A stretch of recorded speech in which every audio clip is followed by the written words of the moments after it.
nga na confirmer yango pourquoi ba congolais nanu ba komi na étape ya kozala ba républicain te. Chaque tribu, chaque clan eza na mutu na ye azo diriger. Et c'est pour cela bomonaka soulèvement na Congo ezo simbati. Pour faire partir Kabila ezaka nango simple. Il suffit ndenge par exemple na plus abino ba kutana ki awa tous les leaders ya opposition oyo ya accompagnement bazalaki bango nyonso awa na Belgique.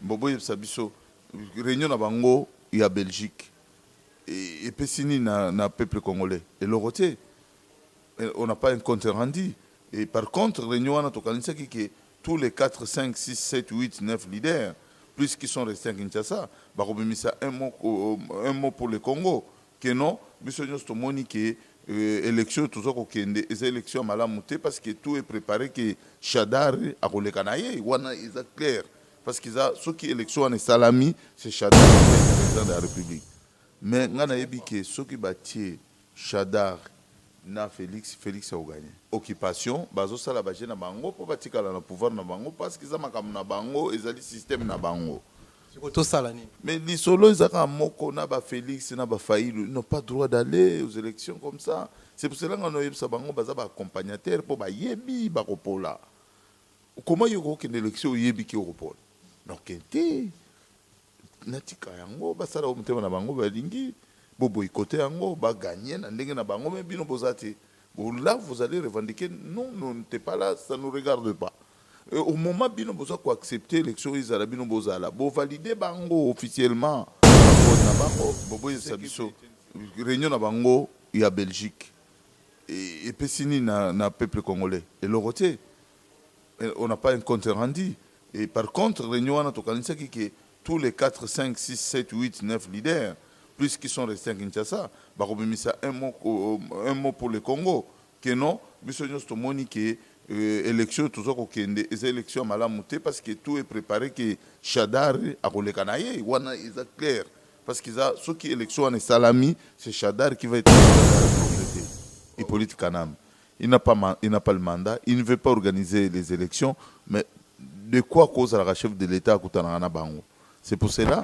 na groupe ba chef de l'État wana ba décider non pour être avec nous il faut qu'il y ait quand même un ordre un état de droit au Congo il faut qu'il y ait des organisations il y a ba élection il faut quand même toi ba président Congo zanani parce qu'il y a ça yango na ba combattant na ba congolais nde ba kosa de sous pression et pour ba kisana likolo ya Sadek maintenant côté na biso ba combattant na zolo ba na obeta c'était tous a divisé par rapport à ba position ba kota na kati nani lelo yo na moni na ba vidéo Moïse Katumbi bakangi na hotel Kabila et politique Kanam bazalaki na Washington bato États-Unis nga nazalaki te le solo zo beta maye na mato ina ngai nga na mekika ko pesa information nazalaki te na yebite so ga solo be alukuta masolo ebimi ndenge wana mais non Congo France Bisona bango bangola biso bisona bango ekara molai France.com site ya Tolo Masolo danger Masolo kitoko Congo France.com merci na bandeko tout bazolanda biso vraiment sur www.congo France mbote mingi bisika bozwami partout dans le monde tous les Congolais bambote bisika bozwami voilà ya bino molobeli afande juif noir nayebi ke bopesa nga toujours ba conseil bobenga kanga pona makambo musala oyo et voilà nazopesa bino siko eloko bosenga ki cette fois-ci mbote na bandeko tout balandaka biso mbote na ya bana tout oyo bisika bazwami ya ba congolais merci beaucoup merci à Chichi qui est derrière la caméra merci à Didi Dipumba merci à Mauvais Shoga Munga pourquoi pas Didi Dipumba pourquoi pas Didi Mwenga j'appelle nous tout bambote. Votre émission aujourd'hui nazanga mokote nazana oyo kutu nakoko se présenter te obnoto boyebi Babé Masombo. C'est avec Babé Masombo oyo to solo là vraiment makambo oyo ezotala makambo mboka. Parce que cette fois-ci est commis trop c'est trop. Bandeko baolela trop na kati ya mboka. Pays ezokende bien te. Pays ezotambola malamu te. Mboka na yo ezotambola malamu te. Congolais nyonso bisika zwami na kati émission oyo tokosola makambo ya Beni. J'espère que cette fois-ci encore Beni. Ce n'est pas la première fois pour Beni. C'est plusieurs fois, c'est déjà plusieurs fois. bazoboma bandeko na biso na kati na mboka na bango na kati ya mabele na bango bazogorge bana na biso bazoviole bandeko na biso ya basi bazoboma bafrère mpe basere na biso na kati ya mboka na bango mpo na richesse na bango moko. Est-ce que le gouvernement est allé en place? Pourquoi ils ont gagné la mongongo makasi te pour na makambo oyo esila? Ndenge nini makambo oyo ekoki kosila? Tokosola makambo ya ba élection bientôt toki na décembre. Il faut ba élection et salama. Est-ce que ko salama? Est-ce que ko salama na ndenge ba opposition balingi na ndenge ba congolais balingi? Et puis ceux qui salami, est-ce que ba congolais vraiment ba ko voter mutu na bango et puis ba ko tia mutu o ba congolais ba voter? C'est ça le problème. Cette fois-ci, vous allez vraiment brancher sur W Congo France. Cette fois-ci, et vous allez vraiment émission émission moko chaque fois vous bande yango avec moi avec Babé Masombo au Boyebi combattant munene o abundila kamboka la biso sur W Congo France avec afin de Juifs noirs. Des bande émission vraiment na kokende moulaité faut na vraiment Babé Masombo to mais comment sur la situation actuelle ya mboka na biso. Pourquoi mboka na biso? Pourquoi pays na biso? Pourquoi le peuple na biso bazo kufa na mboka na bango? Congolais zo kufa trop même awana poto. Au moment où je vous parle, tu as kufa la serre nous awana poto lelo. Non, ça fait 2 jours. Bientôt ba okende kokundae, ba kendo tiki na lelita na kata ville à Vernon. Donc c'est-à-dire Congolais zo kufa chaque jour même na poto à même temps na mboka na.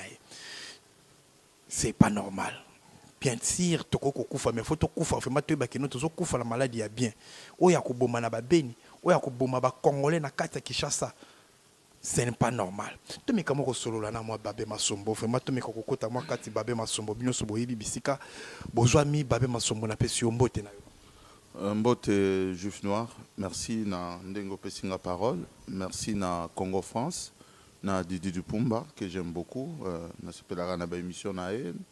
Nasepelaka na ba analyse na yo na yo kaka kolela na yo, mais dommage pour les Congolais parce que na kokasu koleka koloba te parce que nous soloba mais de défaut il y a biso ba Congolais nous sommes trop corruptibles yango zo mona bandeko na biso bazokufa parce que il y a pas l'opposition au Congo, il y a pas les défenseurs au Congo, il y a personne devant les Congolais yango moni Congo baza ko perdre bana na bango ba habitants à Congo ba propriétaires à Congo de le vrai même hein il y a faux baza ko dominer ou il y a vrai mais ezan angorien nzamba yebi eloni nazo préparer pour na Congo mais ba baba o bazo sala un jour tourna bango pe gozala o ba congolais ba sala parce que ekoleka bongo ti mais génération de Ezamabe, surtout génération de 1960 jusqu'à 80, on n'est pas bien. On est très méchant envers nous-mêmes. C'est ça que je peux dire. Merci beaucoup Babé Masombo pour répondre à l'invitation Nabiso. Vraiment merci beaucoup na bande konyo so bazola Nabiso sur W Congo France. En fait Babé Masombo osa combattant munene. Tango na fandi na raisonner na moni ndenge mboka ezo kene na bi non. Qu'est-ce que nani nakoko solola ne pona makambo oyo to meki komeka kotala to comprendre que no telesele mutu wa pesaka parce que la mona ndenge pesa âme na esprit pona mboka na yo ba ba yebite nga na zalaka na yo to zalaka na Paris to yebi ba makambo oyo sala yango isengele na zwa yo. Première question na ngeza boy, pourquoi lelo lisusu na beni likambo ya koboma bato ezambala liboso te? Pourquoi ils ont wapi? Pourquoi bandeko na biso bazoboma bango na kati ya mboka na bango surtout na ville B? Merci beaucoup. Ezali déjà complot moko et ça la maka na République pour la République démocratique du Congo.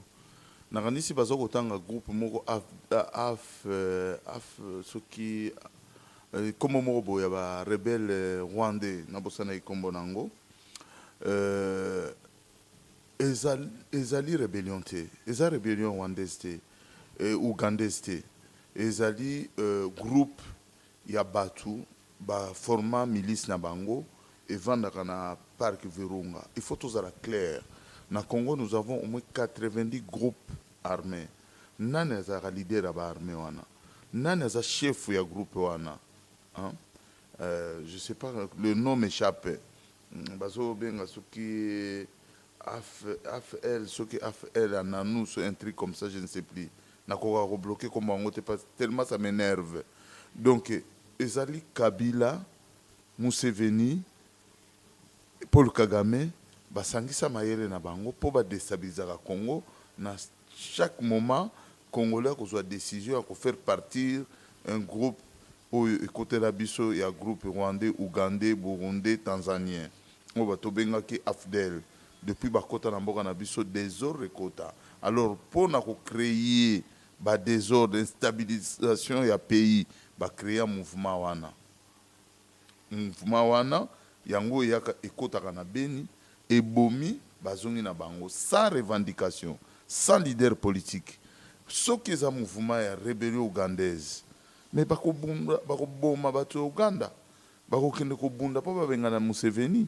Mais pourquoi basalaka toujours marche arrière na Beni? Est-ce que Congo a un problème dans le mouvement ougandais? Non. Ils ont revendiqué quelque chose au Congo? Non. Si c'est un mouvement ougandais, ils ont revendiqué Makamuna Bango na Ouganda. Mais aujourd'hui, tout le monde a victime et c'est peuple congolais.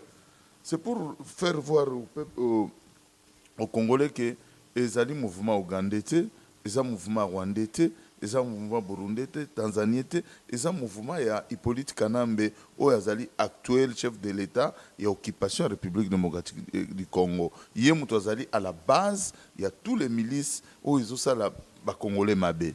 Parce que ceux qui ont dit histoire il y a mouvement wana okomona, yango wana ka mouvement e baluka kaza M23, yango wana ezalaki ceux qui eloko kunda batware kaka yango wana mouvement na kaka même secteur yango wana et komaki RCD Goma, donc ça change que les noms, c'est les mêmes personnes et puis les mêmes personnes ba la raison que bazui leadership mutu moko comme chef ya ba mouvement wana le lendemain pour retrouver a commis chef moko na gouvernement ya Congo, soit ministre soit militaire comme généraux, comme général Moroboye, comme colonel Morobo, ba petit place na Congo. Tout ça on a ba politiciens congolais, ba vandanier, ba politiciens congolais opposition corruptible.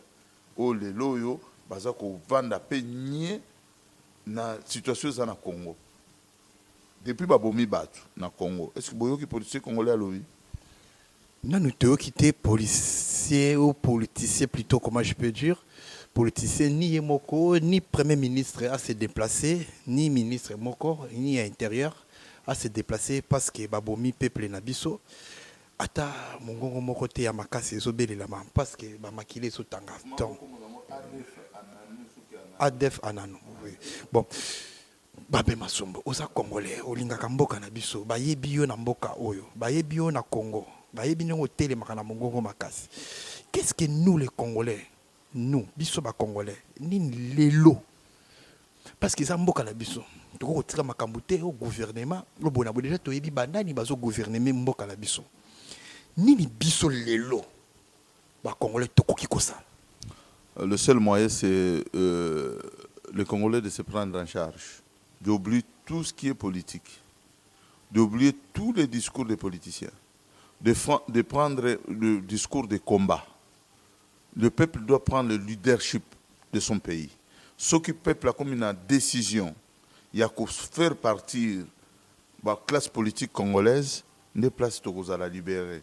Tant que la classe politique congolaise est à la dirigeant, il y a une décision du peuple, c'est là où nous avons une faiblesse. Problème nabiso, il y a des problèmes, il y a leadership. Congo a une liberté. Alors, Congolais, nous sommes ceux qui ont se mobilisé, basali effort, bengani politique. Écoutez, ata balobaka ebale etengama po ezanga muto conduire mais et comment n'embouchir et lukanzela yango moko pe et comment les boka mai nango na océan. Mais pourquoi pas le peuple congolais peut décider un jour de se soulever en masse, babimi na bango, batanjiri babimi ya masina basoda bakoboma batuti bakoboma batu nyonso ti olie kokufaka moko babimi en masse, peuple choisir muto bakolinga batie wana par la force.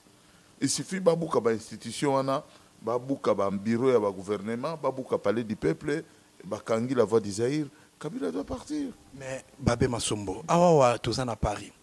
Tant que vous avez le soulèvement populaire, il faut y salama. Oui, réellement, il faut y salama. Ceux qui ont dit combat bandi, nous avons une révolution. Donc, vous savez, soulèvement plutôt, il y a ma casse dans le salamate. Banda ba combat, nous avons biso en étranger. Que notre M, tout ça dit une semaine, tous les ambassades fermées, banda les États-Unis, on a la France, tout. Bon, biso on a ba niveau ya ba poto tous ala capable de osala ba biloko wana. Maintenant tout ça là ya ngoti. Parce que tout ça là ka ba marche, bo sala ka ba marche à makasi ça bon, nga marche ya makasi na mwana oyo bo boitaka zeniti ya jibe mpiana. Ezalaka bato ba wote qui par-ci par-là. Ezalaka vraiment mokili. Après na ba marche mususu yo kolandana.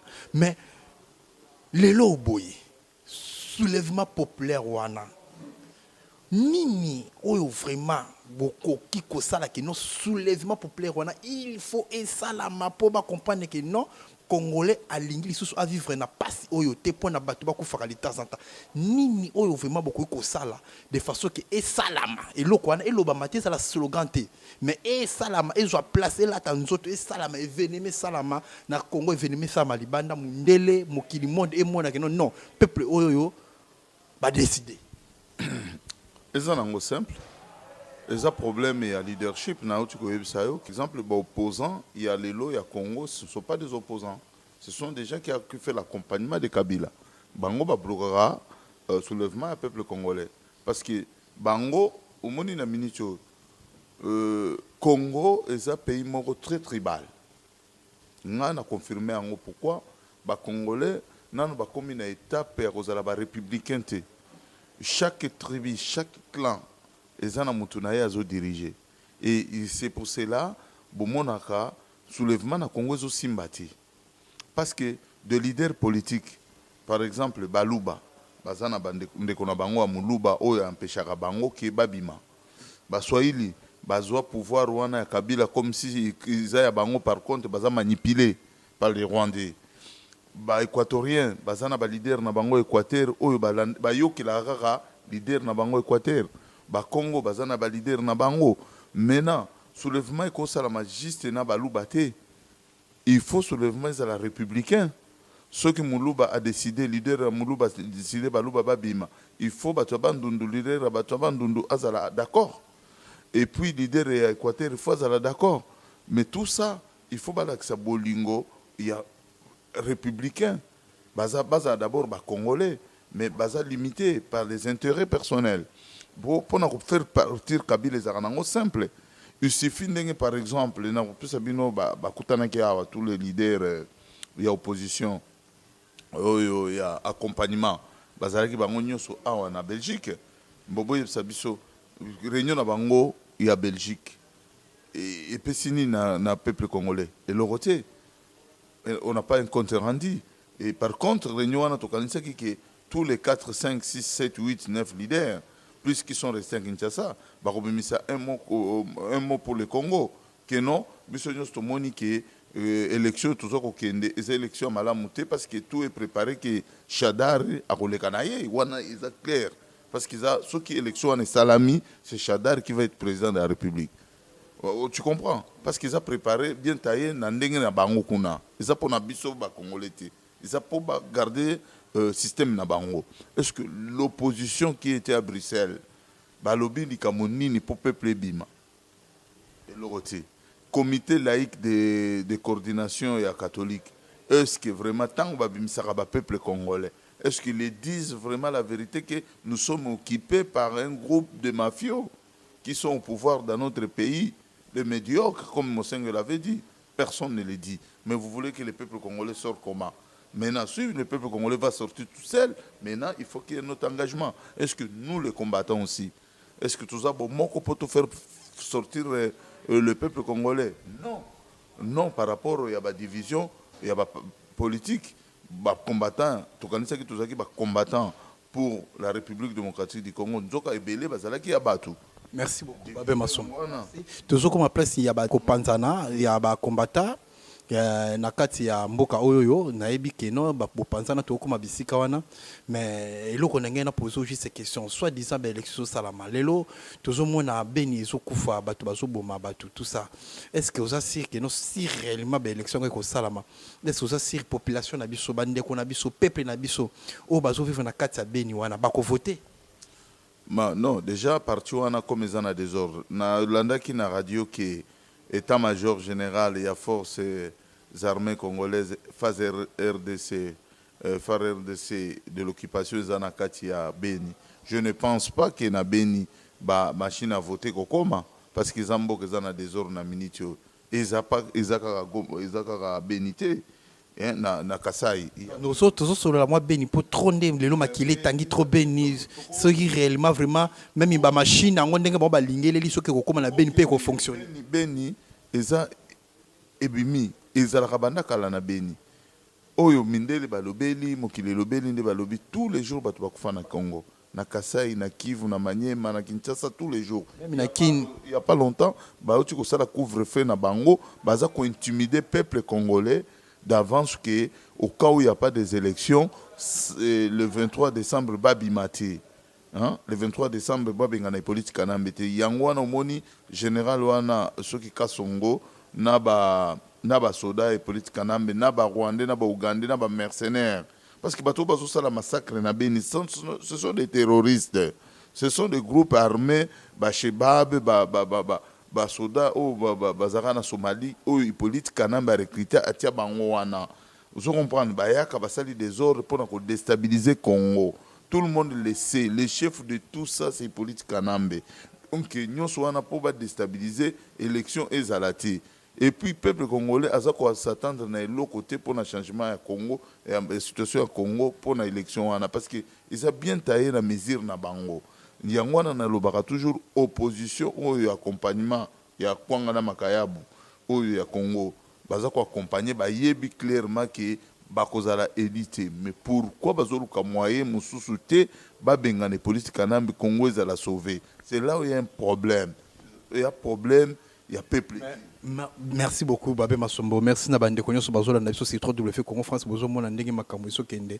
Ceux qui na telemi micro nanga devant bino pona ko solo na bino parce makambo ça sérieux makambo ça vraiment les choses makambo ko kangami soute. En fait, ce que zo kangami so, ce que zo mona o ezo le kala Congo c'est que aux aveugles.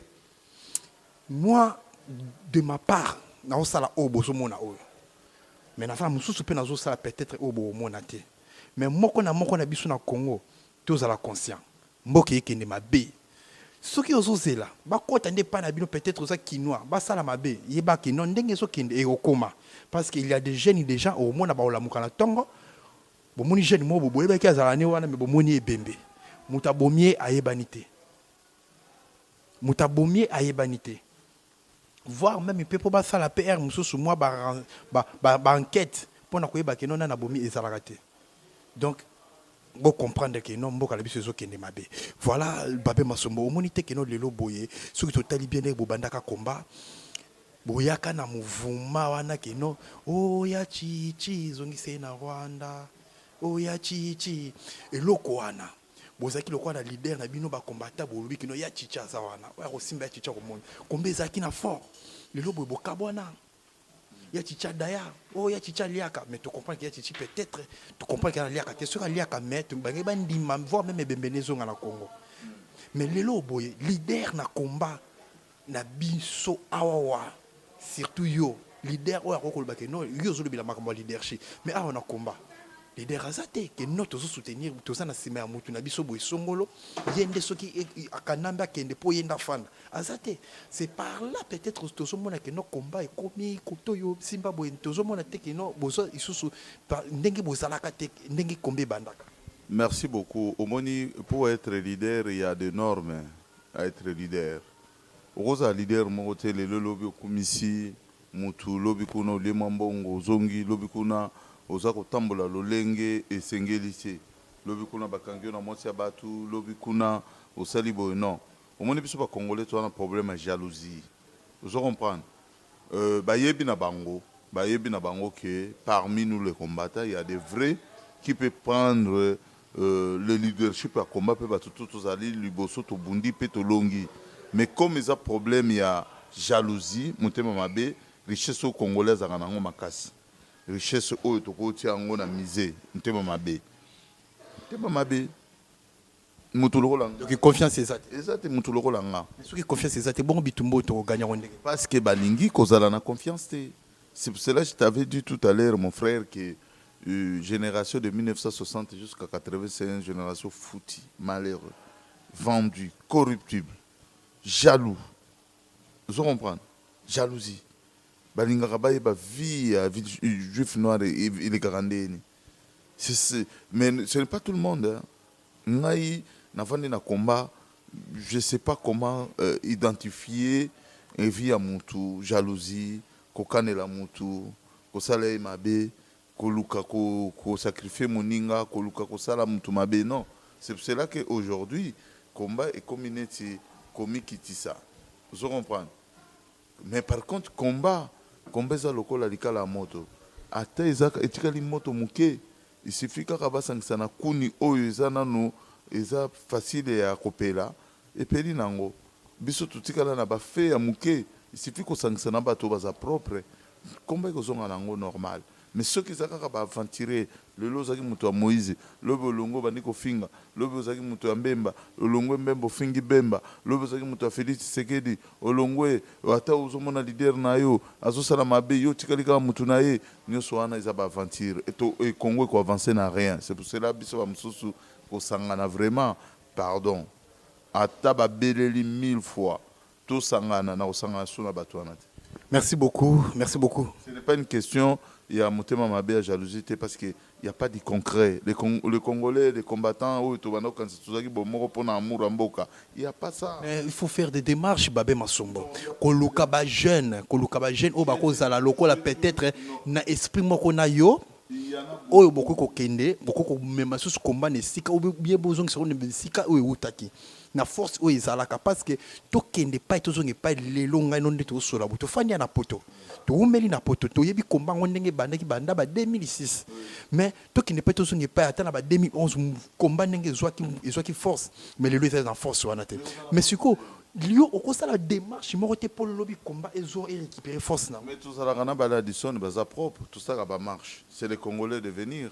Mais ça na impact te ndenge ezala ami impact ko za ndeni ni tango boluka ki ndeko na bino parmi bino bolingele bobo mai botikali ko sala mo ba groupe mo bo na Belgique po bokanisa ki soki akufe bo zwangenga basaka mo ba renye zanga impact na net na ba Belgique au moins 3-4 personnes bazana impact te boyebi di solo combattre bosangani bosali vidéo ya lukuta bokosi kosi peuple congolais bozobeta ba masolo zanga mutuna makolo ça n'a plus d'impact.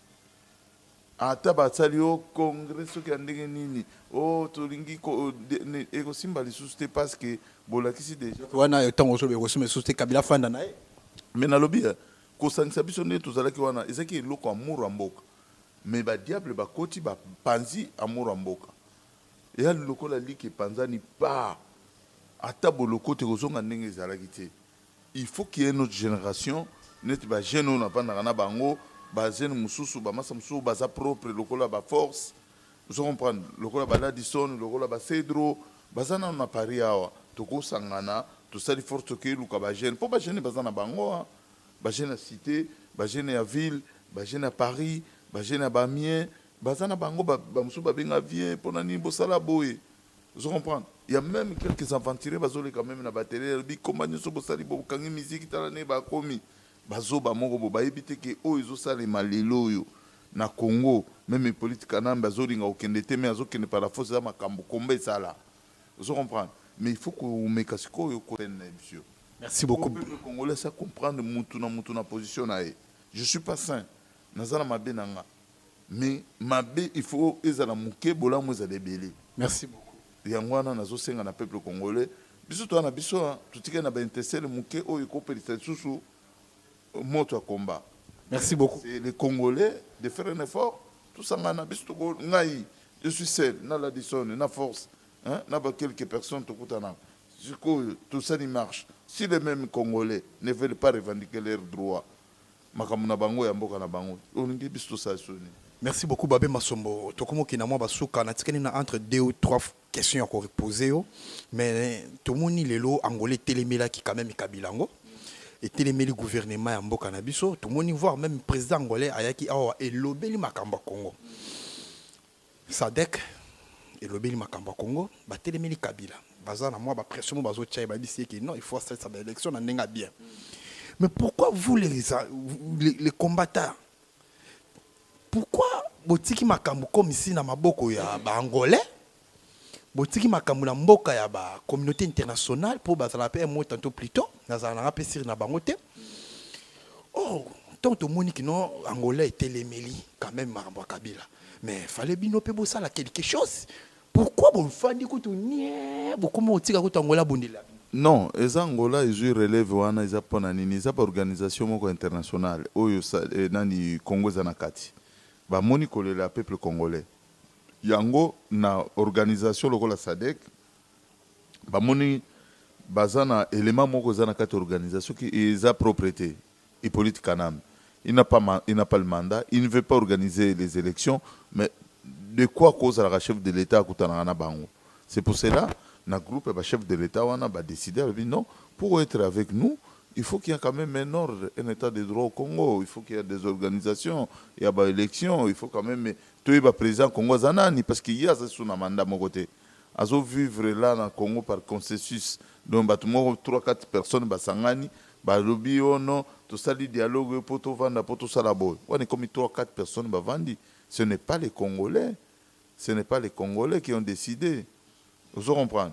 SADC est décidé que pour le Congo non. Les organisations, ils ont kolukanzela bosolo. Yango wana ba combattant na ba Congolais nde ba kosa de sous pression. Et pour ba kisana likolo SADC. Maintenant, côté na biso ba combattant na zolo ba na obeta c'était tous divisé par rapport à ba position ba kota na kati. Nani lelo yo na moni na ba vidéo Moïse Katumbi bakangi na hotel Kabila Hippolyte Kanam bazalaki na Washington. Bato États-Unis nga nazalaki te le solo zo beta maye na mato inangai nga na mekika ko pesa information nazalaki te na yebite so ga solo be alukuta masolo ebimi ndengwana mais non pardon na katiote na mekay ko vérifier na ko parler que non et fait ezali montage eza ba image ya Belgique ya Moïse Katumbi eza ba montage parce que na rola kesayo parce que ngapele batindela kinga yango ba vidéo ya Moïse Katumbi tout ça boyena boye na Kabila. J'étais vraiment déçu, j'étais vraiment désolé. Mais du coup, pas journaliste à partir des États-Unis à expliquer pour y avoir les États-Unis expliquer après on comprend que non, ce n'est pas vraiment montage. Mais ceux qui congolais bazo ça la bon, c'est pas bon, surtout aux en haut. Vous comprenez? De toute façon, les solos et la politique à Congo, nous devons laisser un peu la politique à côté. On n'a jamais politique n'a pas étranger dans le monde. Et nulle part dans le monde, beaucoup de gens qui sont étrangers, ils ont tête en boka na bino bosa na bango politique. Ça se fait pas. Les politiciens na biso baza ba escroc, c'est des mafieux. Ça la politique au moment que vous êtes des nationaux. Bino moko président na mboka na bino za congolais, premier ministre congolais, chef d'état-major congolais, congolais bazo ça la politique en mboka na bango. Surtout à la tête du pays, les étrangers en général. Dans l'opposition comme dans le pouvoir. Quelle politique bino ça? Même en France, bon batombo kiti. Le lot yebi ki France a retombo. Est-ce que vous êtes au courant? Oui, na yebi. Oui, mais sur les obetam. Na yebi. Les années. Et ça maramba Congo. Nte maramba Congo te. Valse à la kisi bango ki koza na mwana étranger na mboka, a otika la étranger. A sa ki premier ministre na mboko Emmanuel Valls. A boaki tuna député a zongi na mboka na bango a posé candidature na Barcelone na mboka na ye. Alors que si ba français je n'étais pas chez vous. Ex premier ministre. Au monisiko ndenge moko pe ba politique na mba ko sala biso na Congo. Na kati ya mboka na bino président étranger, président du Sénat étranger mais finalement Bape Masombo. Est-ce que vous la politique na mboka ndengwa? Bape Masombo toko banda ko sala émission prochainement toko développer. Pourquoi tout le monde qui n'a pas soka na tikina des questions. Les lobes élections au Salama encore une fois. Tout le monde qui a élection Salama en 2011 entre Kabila et Chichi. Il va qu'il y ait une machine à voter. Les lobes les politiciens na biso moko to so boya machine à voter. Mais Kabila a réussi à triquer alekaka wana machine ezalaka te mais a gagné ya chichi talaka ya chichi mais Kabila a gagné et chose incroyable voilà sikoyo lelo bozoboya ba machine à voter ba politicien na biso ba opposant ba boya machine à voter mais ceux qui ba ta ba longo machine à voter est-ce que vous croyez que Tocha Chadari avec Fachi Chilombo à part machine à voter vous croyez qu'il a gagné avec Chadari? Mais non, écoutez, je veux vous dire une chose. Il ne faut pas comparer le vieux Etienne Tshisekedi na Félix. Tout ça là sur actuel parce que na minute to komi makambo eza lelo ve sur article sur le que prenez-vous en charge sur makambo tout ça mais makambo wana ba ko comparer na vieux Tshisekedi. Vieux Tshisekedi azaki mutu mususu, Félix a mutu mususu, Chadar aza mutu mususu. Mais ngana yebi ke soki batie Chadar na Félix a gagné parce que personne Félix a gagné ndenge nini poto yebi ndenge bango basalaka makambo na bango soki tokei na voie normale si mais na voie normale to kokende te ko yebisa yo ke parce que to yebi ndenge bango bazoko wana ezali bien taillé pour na côté wana ya occupation bazo sala ba jeune na bango pour batikala na pouvoir na bango parce que za makambo na bango ezali système na bango. Mais les solos, Moko, Naba Félix, Naba Faïlou, ils n'ont pas le droit d'aller aux élections comme ça. C'est pour cela qu'on a eu un accompagnateur pour Yebi, Baropola. Comment il y a une élection Yebi qui Europol?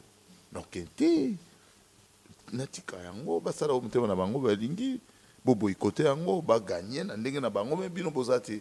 Là, vous allez revendiquer, non, non, n'était pas là, ça ne nous regarde pas. Au moment bino boza ko accepter l'élection izala bino bozala bo valider bango officiellement na fraude na bango c'est ce que Etienne Tshisekedi a fait. Il était au courant qu'il va perdre mais il a continué il a insisté mais Johanna Ibi est-ce que Félix nani Etienne Tshisekedi vraiment ba ko longa na mbogana ata bosali ndeni est-ce que Etienne Tshisekedi nani akoki ko battre na élection na Congo mais basala yango bongo oyo ya Félix na Faïlou na banani qu'est-ce qu'ils ont fait? C'est bêtise. C'est pour cela que ça va accompagnateur bato bandi marati ceux qui les lobbyistes comme boye ba baby sa combat c'est les mêmes personnes ba kenda ko signer ba pacte la bango na ba ibiza jeux au Kendeza au Kendetina ba 2019 na faut pas pe Kabila ba glisser le 23 décembre et ko le kana ngo so bala akenaye bolo te omona bato bazo finga est-ce que Congo ça y a groupe morobo eza groupe ethnie ou eza groupe ya parti politique Congo eza géré na bato morobo na ba famille morobo mais non le peuple congolais doit comprendre que le peuple souffre tout le monde souffre à un certain moment bo sali ba mafia na bino bolie ba mbongo bo subo komi na ba mbongo vous libérez aussi le peuple toko tambola ka bo kibudi te hein tala bandiko bazo kokufa vraiment boyo ki la ba famille wana pe mawa hein c'est bien beau de gagner la vie derrière le sang des gens mais boyo ba kesuka nango ezali mais je mususu zo tambolo zo sala réunion na Paris awa ou bien na Belgique quelque part batu moko ba bimi na munduki boko benga bango ba benga ba terroriste non colère le jour au jour zo matana mitema ba congolais bisto kutu to chance netinga na zo chance na kutana na bino no se défouler. Mais les gens qui ne parlent pas juif noir, oui, bah na colère à danger. Au cours de la peine opposant au bon zéro bêtier massassi, au Tchembeli, au prison à 5 ans, par émotion. Pourtant, on va comprendre qu'ils ont émotion, mais on va bango batiki, yo koufi. 5 ans. Les amis étaient 5 ans. On va dire que ba étudier, ba psychologue, ba coach, ba makambo belé, bêtis style qui zeng na bolo quoi, c'est fou. Monsieur 5 ans, vie normale, au Zongi, au Saini. Même si on a autour de 10 ans. Abimina, vie normale. 10 ans, il est grand. Est-ce que Bomoni a bimé mandé ce qu'il a payé? Bomoni a veillé 10 ans. Ils belé na roloba, mais ce qu'on vend les grands. Oui, ça passe vite. Babé Masumoto, comme nous avons juste dernier mot par rapport à Makambozo de Kana Congo, par rapport à Makambozo de Kana Beni, par rapport à des jeunes au Bazaliko. Koboma bango à des fois lali boye tongo etani bomoni msusu jeune moko akufi muta bomi ayebi ete muta akufi ba ebani te eloko moko pe so salama te bazolandela pe mutu moko te. Donc c'est-à-dire moi juste un mot pendant peuple na yo après comme ça to clôturer émission par rapport ya mboka na. Merci. Omoni nyonso zo salama na Congo. Faute eza biso moko ba Congolais. Balobi pona élection bozo pour pouvoir ba 100 000 ebimi mbangwa. Mais ba 100 000 wana, il y a 24 candidats wana, ezali lokola 2 400 000. So balobi 2 400 000 wana, ba organiser soulèvement populaire peuple bimalibanda, le 2 400 000 yango ko fournir bango ba mapa. Na bangoba, basala 3 jours babuka ba parler du peuple ba kanga ba porte nyonso, ba politiciens congolais ba obemisa ngote. Vous comprenez? Ba obemisa ngote. Pona ko lakisa bino ke mutema mabe système moko boy bazolingi la peuple congolais boule par les peuples par le politicien congolais par nous-mêmes. Mais moi ce que je demande au peuple congolais qui m'écoute, on a ébiqué YouTube comme mingi mingi na Kinshasa mais grâce à France Congo peut-être au comment c'est de se prendre en charge. Chaque jeune de 15 à 35 ans à 45 ans de chercher d'acheter son arme. Pays photo me mango na ndenga désordre. Bomanga to bomana. Tant que peuple congolais a na munduki te na maboko ba ko respecter ici. C'est le moment oyo bandeko nyonso bazolanda nga na Paris. Oza na ndeko na ye atindela ye $500 asomba munduki na ye Kalachnikov à 100 balles na chargeur na ye à 36 balles. Et vandi nango wana. Chaque lupango za na munduki jour bobima bobimi basoda ba beti bino pe bobeti bango. Comme ça Congo pays de guerre, pays de désordre, parce que baso bomaka bande kona biso ba congolais to revendiquera rien. Et ça la biso peuple ko liwa ya muninga bo sali ngo feti muninga ba bomie mutakolanda droit de l'homme azate. Ba siège à gouvernement pour na kolobela bango que non, nous voulons la sécurité pour tous les Congolais. Faire RDC ba bundaka kuna te ba rebelle wana soki ADF na nuana ba bomaka batukuna bakendaka te ba yemba la moko même pas 15 minutes ba bimisi ma muscle na bango nyonso libanda. Mais bokende na Goma, bokende na Beni, général wana soki Kasongo wana abimisi basoda butu mobimba kona koluka soki ba ujana bana moko mike ba bimisi soki ujana soki nini. C'est la souffrance avant yo bana ukanga bana wana lukela bango place à rolala place à rolia. Lukela bango misala ba parana bango so ba para bana na nyonso bazu misala bana na bazali bandate. Pourquoi nous on n'a pas vaincu les Oudjana? Parce que nous nos parents quand même ata maréchal avec na muyibi naye on arrivait à se sortir chez nous. Tu vois? Ba parana biso ba bana ko sala. Oya bana ko sala te o sabilanga na tranquillement. C'est la paix.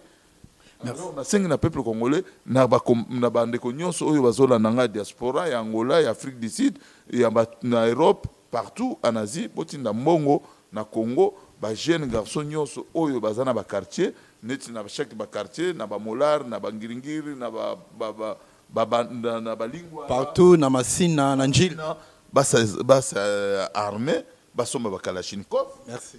Babundana basoda wana. Merci beaucoup Babé Masombo et Kosuka Wate prochainement tu rejoins sur ce deuxième numéro avec Babé Masombo parce que Bobana Olanda biso cette fois-ci avec Babé Masombo au boyebi que non général moto oyo na yebi ton na sali analyse na mamba combat oyo na yebi moto aza propre aza sans tâche na mamba combat oyo na yebi sacrifice moi na mobalo asalaka et voilà Bobana omonanga à chaque fois na ye sur www Congo France pour na koloba mamba katala ba mission na bino ya mabe wana o peut-être na sala ngo mais oui bah que nous n'avons pas qu'on pété na minute où nous a branché nous a engagé nous a déterminé na mambamboka parce que et qui ne m'a pas makasi. Merci na bande koto balandi biso, merci na Chichi o aza na sima caméra, merci na Didi Mouenga, merci na Mofi Shogamunga Apacha Bora na peso mbote na Hollande, merci na Willy Sionga, merci na bande koto tout o ba soutenir kanga et puis surtout ko bapé ça un conseil cette fois-ci na Zanabino.